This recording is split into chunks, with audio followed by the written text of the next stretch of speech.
오늘은 윤흥길의 소설 빙청과 심홍이라고 하는 작품의 전체 줄거리와 핵심 정리 부분에 대해서 살펴보도록 하겠습니다. 이 작품은 군대를 배경으로 권위와 억압으로 조작된 거짓 영웅의 이야기를 폭로하여 진실의 가치를 밝히고자 하는 인물의 이야기가 담겨 있습니다. 우화사라는 인물을 영화하려는 집단적 시도. 자, 여기서 요거 체크할까요? 집단적 시도니까는 이 군대라고 하는 집단이 부정적으로 형상화되고 있다라고 볼 수 있겠네요.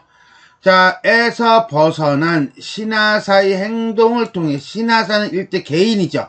결국 군대라고 하는 집단과 신하사라는 개인의 갈등, 인물과 집단의 갈등이다 라고 보시면 돼요. 통해 거짓과 진실의 의미를 묻고 있습니다. 신하사는 기자들과의 인터뷰 자리에서 진실을 이야기했다가 나중에 구타를 당합니다. 게다가 신하사의 폭로를 아무도 주목하지 않습니다. 작가는 이러한 대립적 상황과 집단의 비도덕성에 영합하면서 양심적인 개인을 냉소적으로 바라보는 태도를 취하는 믿을 수 없는 화자를 전면에 배치하여, 자, 그러니까는 이 서술자 내지는 화자가 누구 편이야? 신하사 편이 아니라 집단의 편이었던 거지. 아니, 집단의 편이라기보다는 집단의 행위에 대해서 눈 감고 있는 사람이라고 보면 되겠어요.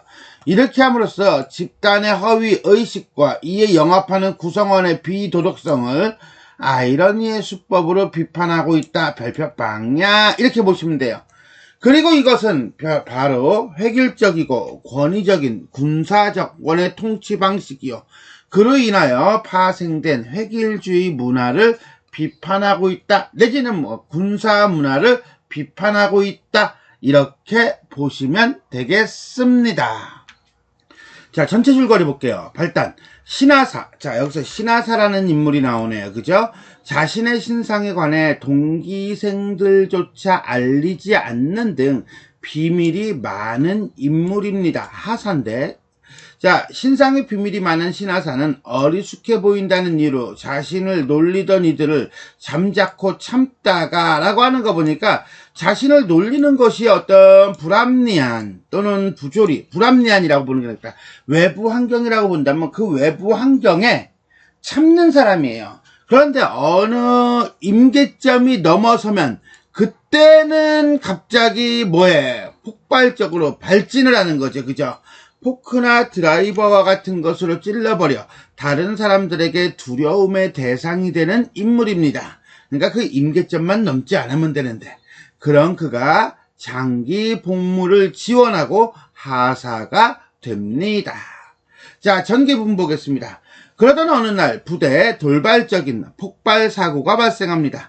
병사들에게 그리 평이 좋지 않았던 우화사는, 이제는 새로운 인물 누가 나와요? 그렇죠. 우화사가 나오네요. 근데 이 우화사 역시 마찬가지로 평이 그리 좋지 않았던 인물이에요.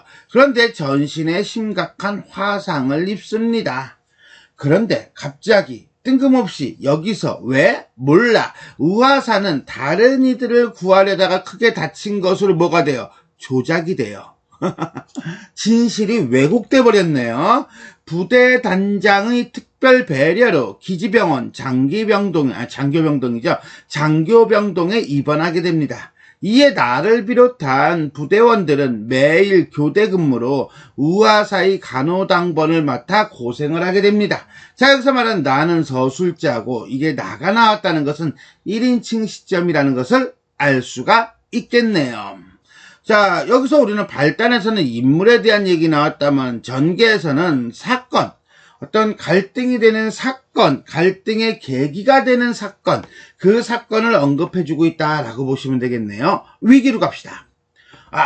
외출을 신청하여 부대 밖으로 나갈 수 있는 토요일, 부대원들은 너나 없이 외출을 신청하고 우화사의 간호를 맡으려고 하지 않습니다. 왜?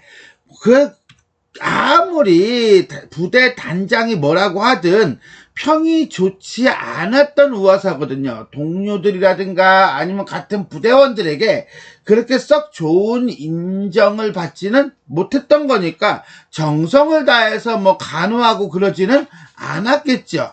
그러니까는 우아사의 간호를 부대원들은 받지 않으려고 하는 겁니다. 그때 의외의 인물이 튀어나오죠. 누구? 신하사. 신하사가 간호당번을 자처를 합니다. 그리고 거의 매일 밤 우아사를 간호하러 갑니다. 왜? 그거는 우리가 모르지. 조금 생각을 해봐야지. 뒤에 나오겠지만요. 하사의 동기생들은 우아사가 사고 당시 충분히 빠져나올 수 있었음에도 전우회와 사명감으로 인해 경락고에 들어가 인명과 장비를 구해냈다는 내용의 건의서를 제출을 합니다. 근데 이 건의서의 내용이 거짓말이야.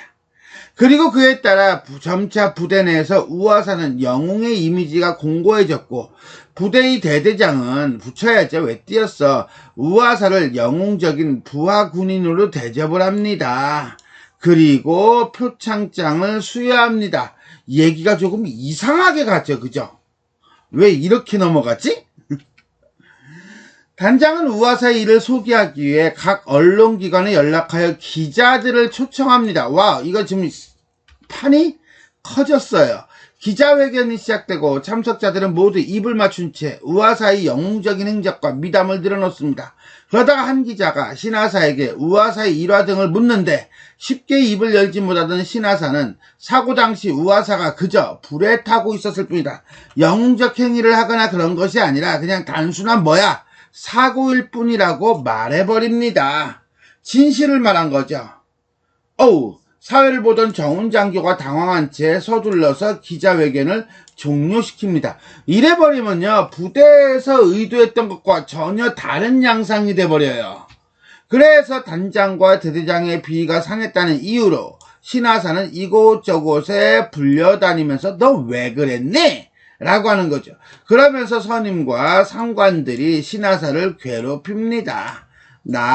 서술자인 나는 신하사가 옳다는 것을 알면서도 융통성이 없다라고 생각하고 안타까워요. 왜 그래? 그냥 대충 넘어가지. 그렇다면 여기서 말하는 나는 긍정적인 인물이라고 보기는 어렵죠. 이렇게 부정적인 인물을 우리가 서술자로 설정하는 것을 믿을 수 없는 서술자 내지는 믿을 수 없는 화자 또는 신뢰할 수 없는 서술자 내지는 신뢰할 수 없는 화자라고 합니다. 자, 이후 신문에는 신하사가 말한 내용에 모두 무시된 채, 즉 진실은 무시가 된 채 우아사의 영웅적 행동이 기사로 실려 버립니다. 자, 결말. 우아사는 결국 중화상을 입은 후 6월 한 달을 꼬박 버티다가 죽습니다. 그럼 이야기가 끝났네? 토요일 오후 우아사의 장례식이 기지 극장에서 비행장장의 이름으로 진행됩니다. 장엄하게 장례가 끝난 후 외출 신청을 했던 부대원들은 외출 준비를 합니다. 나 역시 외출 준비 중인 상황에서 신하사가 나에게 다가옵니다. 그리고 어디 가는지를 묻고는 한 여성에게 전해달라며 봉투 하나를 줍니다. 전에 주면 되지 라고 했는데 그게 아니라 나는 신하사의 봉투를 몰래 뜯어서 편지를 읽어봅니다. 끝까지 우리의 믿음을 기대를 저버리네요. 암튼 간에 편지에는 우아사가 죽은 날 그가 이미 죽은 것을 모른 채 그를 죽이려 했다는 신하사의 고백이 담겨 있습니다. 이때 우아사가 죽은 날이라고 하는 건요, 화상을 입은 날, 비행장에서 화상을 입은 날이 아니라 이 6월 한 달을 꼬박 버티다가 숨을 거둔 날, 이 날이에요. 이날 신하사는요, 그를 죽이려고 했던 거죠. 왜? 그렇게 간호를 해놓고.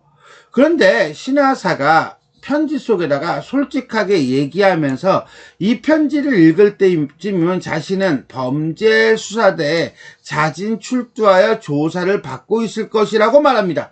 이것도 또 웃겨요. 뭐냐면은 신하사가 죽인 게 아니죠. 왜? 이미 죽었어. 죽은 것도 모른 채 죽이려고 했던 거니까 이건 살인이 아니라 살인 미수 정도? 그 다음에 아무도 몰라. 그럼 입 닫고 있으면 되는 거죠. 그런데 자신이 살인 미수를 자백함으로써 끝까지 자신이 옳았음을 증명하고 자신을 비웃던 사람들, 진실을 말하려고 했던 것에 대해서 조롱했던 사람들을 부끄럽게 만들 작정이라고 말합니다. 특히 부대 안에서 우화사를 영웅으로 조작하는 일이 우화사 본인과는 전혀 관련이 없는 뭐에 불과해? 쇼에 불과하다고 한 여성에게 이야기를 하겠다라는 거예요. 여기 한 여성이 있잖아요. 산 사람들이 즐기는 놀이를 위하여 죽은 사람이 개처럼 질질 끌려다니는 건 용서할 수 없다며 이때 죽은 사람이라는 건 우화사겠죠. 산 사람이라고 하는 건 부대장을 포함한 군대의 어떤 집단이 될 거고요. 신화사는 우화사가 우화사인 채로, 그러니까 어떤 불의의 사고로 죽은 사람으로 죽어야 마땅하다고 주장합니다. 즉 영웅으로 미화되어서는 안 됩니다. 그것은 그의 인간다운 죽음은 영웅적인 죽음이 아니라 평범한 죽음이죠. 그 평범한 죽음을 모독하는 처사라고 그랬습니다. 그리고 신화사는 우화사에게 그 자신을 되찾아주고 싶다며 우화사의 여자친구는 미스, 이 미스 양이 그 기다리는 여자군요. 무관한 사람들에 의해서 제멋대로 장식되고 채색된 그 허상을 마음으로부터 말끔히 제거해버리라고 말합니다. 즉 허상에 빠지지 말라는 거지요. 그리고 난 다음에 당신은 당신의 인생을 사세요 라고 행운을 빕니다. 나는 약속대로 토요일 저녁 7시 군의 다방으로 향하고 그 다음에 미스 양을 마주하고 그 다음에 순간 부끄러움인지 무언지 모를 감정, 이건 바로 뭡니까?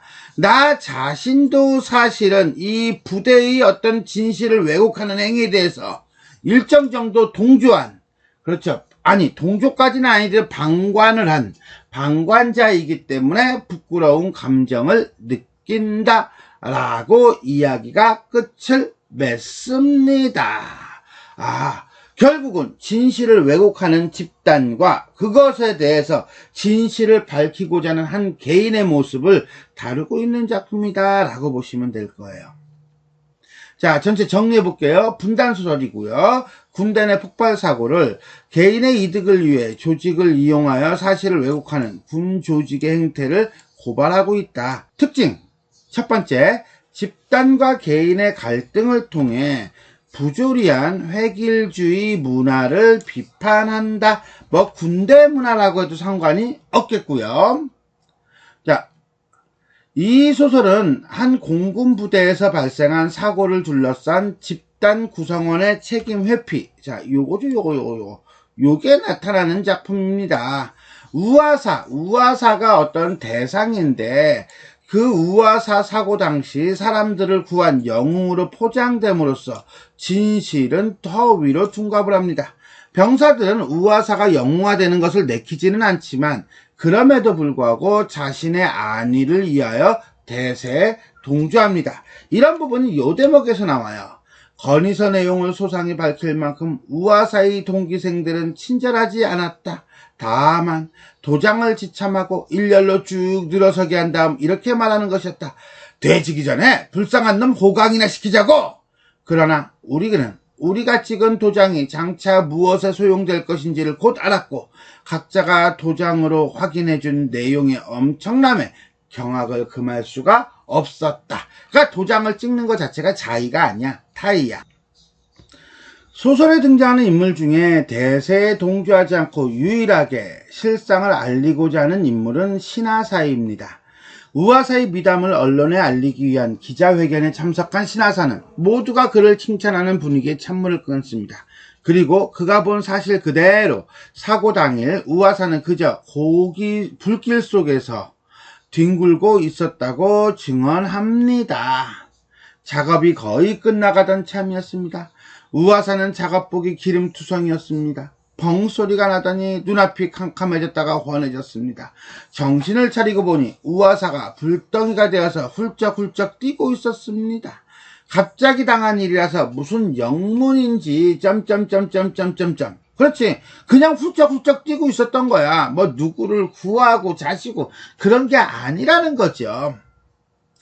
그리고 서술자인 나는 신화사에 대해 이런 모습이 어리석다라고 평가절합니다. 그러니까 결국 나 또한 긍정적인 인물이라고 보기는 조금 애매하기는 해요. 그죠? 집단의 허위의식과 이에 영합하는 구성원의 비도덕성을 아이러니의 수법으로 비판하고 있고, 이것이 바로 획일적, 권위적인 군사정권의 통치 방식이요, 이로 인하여 파생된 획일주의 문화를 비판하고 있는 것이다 라고 보면 돼요. 특히나 나아가 신하사를 어리석다라고 평가하는 부분, 어리석은 신하사. 그는 당최 흐름이라는 것을 몰랐다. 대세라는 것을 몰랐다. 그리고 감히 되지 못한 힘으로 그 흐름, 대세를 거슬려 보려고 했던 것이다. 분명히 그가 옳기는 하지만 유감스럽게도 옳은 것은 딸랑 그 한 사람이었기 때문에 결과적으로 오르면서도 글러먹은 건 다름 아닌 그 자신이었던 것이었다 해서 글러먹었다라고 평가를 내립니다. 자, 두 번째, 신빙성이 없는 화자, 즉 신뢰할 수 없는 화자를 전면에 내세워 아이러니 수법을 사용하고 있다라고 돼 있어요. 자, 요거는 서술자, 나를 말하는 거겠죠? 우리는 우리가 찍은 도장이 장차 무엇에 소용될 것인지 알았고 각자 도장으로 확인해준 엄청남의 경악을 금할 수가 없었다 라고 얘기하고 난 다음에, 자, 흐름을 모르는 신하사를 어리석다라고 얘기하고, 그 다음에 그가 이해하지 못한 것은 감히 되지도 못하는 힘으로 거슬려 보려고 했던 것이다. 이게 이제는 서술자의 평가예요. 자, 문학적 표현의 소통 관계를 보여주는 중요한 개념 중에 하나인 믿을 수 있는 화자란 그 자신의 서술이나 스토리에 대한 논평이 전체 이야기의 구조나 텍스트가 되고 있는 허구적 진실, 즉 소설의 내용에 대해 신뢰할 만한 설명이라고 독자들이 받아들이게 되는 화자예요. 그래서 우리는 소설을 읽을 때 보편적으로 서술자가 말하는 것은 믿을 수 있다라고 얘기하죠. 반면에 그 반대인 믿을 수 없는 화자 또는 신뢰할 수 없는 화자는 독자들이 신뢰할 수 없거나 의혹을 가지게 되는 화자예요. 그러니까 얘 말이 진짜야? 이거 믿을 수 있어? 말도 안 돼. 이거 구라 아니야? 뭐 이런 게 되는 거죠. 사실 믿을 수 있느냐 없느냐 하는 문제 자체가 주관적이고 추상적이기 때문에 이런 것을 화자들이 분리해내는 것은 쉬운 일이 아니며 어찌 본다면 불가능해 보이는 것처럼 보일 수도 있습니다. 하지만 우리가 소설에서 어떤 이론에서 신뢰할 수 없는 화자 내지는 믿을 수 없는 화자는 몇 가지 근거를 잡는데, 첫 번째, 화자의 어떤 제한된 지식이 나오는 경우, 그러니까 한마디로 화자가 너무 어리거나 아니면 비전공자야, 이런 거야. 사랑손님과 어머니라는 소설에서 오키 같은 경우는 어리죠. 어리기 때문에 어머니와 사랑손님의 관계를 자기가 본 것을 가지고 얘기하긴 하지만은 독자들은 이 화자보다 더 똑똑해. 그래서 아니야, 그게 아니야, 바보, 이러면서 이제 읽는다는 거예요. 두 번째는 개인적인 연루관계가 있는 화자. 즉 무슨 소리냐면 특정 인물, 긍정적 인물이면 긍정적 인물, 부정적인 인물이면 부정적 인물과 개인적인 어떤 관계에 있으면 아무래도 어떻습니까? 편파적이죠. 편파적으로 서술할 거예요. 즉 부정적 인물과 친인척 관계이거나 형이야 또는 동생이야, 혈연관계란 말이야. 그러면 부정적인 인물의 행위를 옹호하는 입장에서 서술하겠죠. 그러면 독자는 이거 같은 놈들끼리 끼리끼리 놀고 있네, 이렇게 얘기할 수 있을 거예요. 세 번째는요, 가치관 자체가 의심스러운 인물. 예를 들어 사기꾼이야. 사기꾼이 어떤 사회 현상에 대해서 얘기한다. 그러면 그때는 정상적으로 보편적인 관점에서 얘기하지는 않겠죠. 어떤 가치관이 왜곡된 사람을 서술자로 내세우는 경우예요. 자, 그럴 때는 아무래도 현실에 대해서 진실을 얘기하기보다는 왜곡된 어떤 가치관에 빗대어서 기준으로 설명할 겁니다. 이 작품 빙청과 심홍은 이 세 번째 의심스러운 가치 기준을 가지고 있는 서술자, 한마디로 어떤 집단의 부조리함에 대해서 영합하는 내지는 방관하는 사람을 서술자로 내세웁니다. 그렇게 함으로써 오히려 독자로 하여금 뭐합니까? 그거는 아니지 라고 하는 어떤 비판적인 접근을 하게 하고, 그 다음에 이러한 표현들이 웃기고 앉았네 라고 하는 어떤 비웃음, 어떤 풍자적인 비웃음을 갖게 하는 아이러니적 성격을 띠게 합니다. 이 작품에 나타나는 우리는 위에서 언급한 기준 중에 세 번째에 해당합니다. 우리라고 하는 복수의 화자는 진실이 왜곡되는 상황을 가만히 보기만 하는 것으로 왜곡된 진실의 왜곡에 동조하는 역할을 합니다. 작가는 이러한 우리의 모습을 통해 독자로 하여금 공감하지 못하면 오히려 비판하게 되겠죠. 그죠? 사건을 거리를 두고 비판적이고 객관적으로 살피게끔 합니다. 아하, 이것이 바로 믿을 수 없는 화자의 특징이 되겠습니다. 자, 다음 이어서 한번 살펴볼까요? 자, 서술상의 특징이 되겠습니다. 편지. 자, 이 편지는요, 신하사가 나에게 부탁해서 우아사의 여자친구에게 전해주는 편지죠. 이 편지에는요, 자신의 행위와 그 다음에 자신이 본 진실에 대한 설명이 쭉 있습니다. 그러면서 자, 살아있는 사람들끼리 쇼에 불과하고 하루아침에 그를 영으로 떠들어들면서 법석을 떨어대고 존경을 강요하는 건 불행하게 죽은 자에 대한 예의가 아니며 오히려 그의 인간다운 죽음을 모독하는 처사라고 이야기합니다.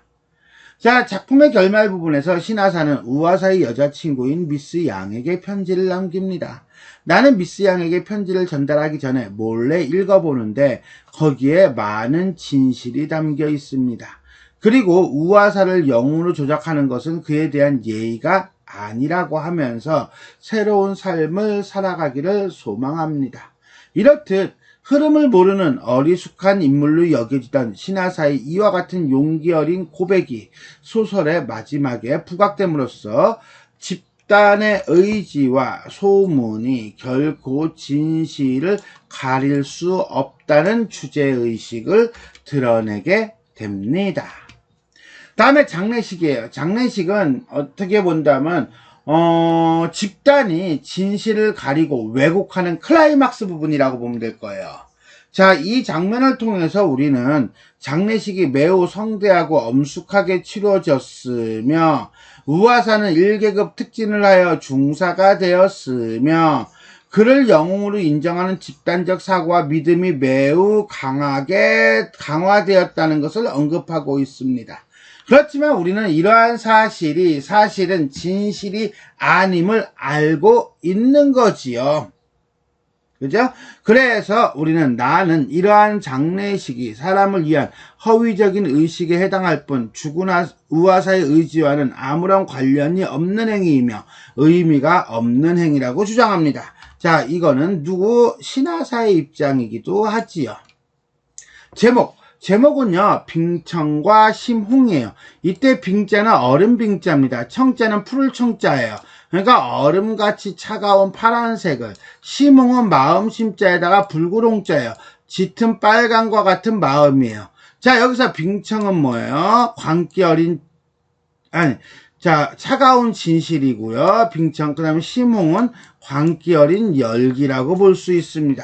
빙청은 수박의 녹색 겉껍질, 심홍은 수박의 빨간 부분을 말한다고도 할 수 있는데 겉과 속이 다른 인간 사회를 풍자하고 있다. 이렇게도 연결시킬 수 있습니다. 자, 보는 관점에 따라서 제목의 의미가 나눠지긴 해요. 그러나 하나 확실한 것은 뭡니까? 그렇죠. 광기 어린 열기와 차가운 진실을 빙청과 심홍이라고 표현하였습니다. 자, 이렇게 해서 우리는 윤은길의 소설 빙청과 심홍 전체 줄거리와 핵심 정리 부분에 대해서 살펴보았습니다. 자, 지금까지 내용이 도움이 되셨다면 좋아요와 구독 버튼 눌러주시고요. 알림 설정 부탁드리겠습니다. 감사합니다.